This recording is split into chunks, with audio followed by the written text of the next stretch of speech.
And to give us an expert's view on what Hyungyang was just talking about, what we got so far in terms of polling results, Professor Robert Kelly from Busan National University is joining us. Thanks so much for making time for us today. Now, Hyungyang, our reporter, was just talking about the dynamics of the older generation supporting the conservatives and the younger generation supporting more of the liberals. That is changing, she's saying. Do you agree? Well, we have to wait to see what the final answer is tonight, but my sense is no. My sense is actually that so far that the patterns that showed up 2 years ago are pretty much locking in, which is that, just like your reporter said, that 40-something voters are swing voters, so people over 50 are pretty much solidly on the right, and then people under 30 are solidly on the left, and it's really everybody else in the middle. I'm not really sure if I see that changing, perhaps, but it seems to me actually quite the opposite, that is actually digging itself in as a really serious generational division in Korea that overlaps with the regional division that your map just showed, right, where the southeast was red and the southwest was blue. And that actually, to me, that strikes me as a major structural issue that Koreans need to worry about in the future, right, where you have this like deep generational cleavage where, parents and children just can't talk to each other about their politics. I actually find that somewhat worrisome.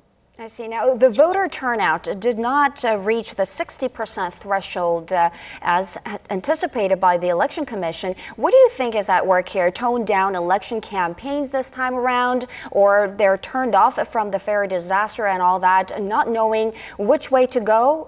What do you think is at work? Yeah, that's also something I find very surprising. I was one of those people who thought that Sewol was going to change a great deal, that Sewol was going to bring sort of a flood of liberal voters, younger voters, to come in and really punish the conservatives, because the perception was so strong that Park Geun-hye had dropped the ball and that this was a larger problem with the way she was running the country. At least that's what we were talking 2 weeks ago.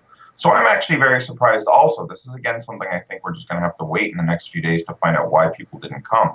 I thought it was interesting that one of your previous commenters had mentioned that if you take off Thursday in Korea tomorrow, right, then you could have a 5-day weekend, and that may have encouraged non-voting. The weather model have also encouraged non-voting. That's actually a problem often in the United States. I also think just generally that the local elections don't mobilize people.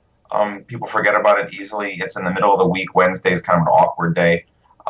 But I'm actually kind of surprised. I thought Sewol would have brought out much, much bigger numbers. I think the conservatives got lucky that the liberal rage we all expected just didn't show up. Well, let's get your take on the exit poll results. There are tight races in many regions as expected, but with the early voting turnout being pretty high at 11.5%, and with those numbers not being factored into the exit polls, and with a lot of younger voters voting early, do you think that that actually could be a game changer to what we're seeing in the exit poll numbers? So far, I'm not actually seeing that a great deal. Like I said, I think that a lot of it actually has been fairly predictable. I mean, part of this is because polling science has come a long way. I mean, this isn't like the 1930s when we were guessing and sort of distributing flyers in magazines. I mean, today, I'm actually very impressed. Statistics Korea, they do a fantastic job. I mean, so much so that we almost don't need to have the vote, because you actually look at the scientific polls that come out from the Korean government. They tell us a great deal ahead of time. And so far, I don't think we've seen any really, really big surprises. I think so far the only thing that's really surprised me is the tightness of the mayoral race in my city. I live in Busan, right? Of course, Busan is sort of like a deep red, kind of sort of deep conservative kind of town. And I had expected that Senority would walk through this more easily than they did. And of course, the independent candidate has pushed much harder than we had expected.